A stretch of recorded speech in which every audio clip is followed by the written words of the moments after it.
Hello, my name is Elizardo Mercado and we are going to talk about control measures when working at heights.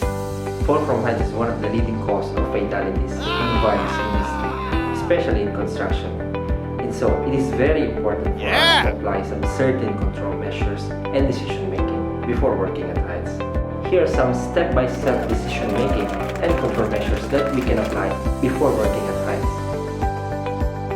First is to avoid, eliminate or remove. Can we eliminate the activity from working at heights? One of the common examples is when cleaning a window. Can we use extendable tools on the ground level to remove the need for the use of ladder or any other equipment? Or maybe we can also use some drones.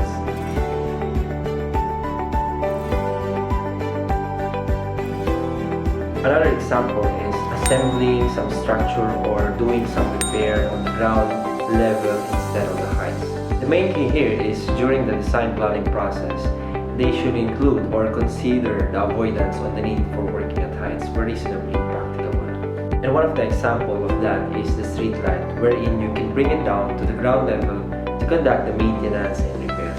If elimination and avoidance is not reasonably practicable, we can now move to our next option, which is preventing a fall from occurring. On this option, we need to provide or select an appropriate work equipment or suitable and sufficient measures to prevent an accidental fall. To apply this, you need to consider the work location, number of the workers, duration of work, and the activity that you need to perform. One of the examples is by the use of railings, which we normally see in a high-rise building construction. Another example is by the use of equipment which can prevent a fall, such as mutes or mobile elevated working platform. You may also consider the use of scaffolding with complete guardrail system and tubular, such as tower scaffolding, depending on the type of work that you're carrying out. And lastly, work restraint system can also be an option to avoid the workers to get into the position where they can fall. If it is not practicable to avoid and prevent a fall, our last option is to minimize the distance of the fall and its consequences. Examples are the use of PFAS or personal fall arrest system, nets, airbags, and other soft landing systems. Working at heights requires proper training, focus, and right safety precautions to be in place.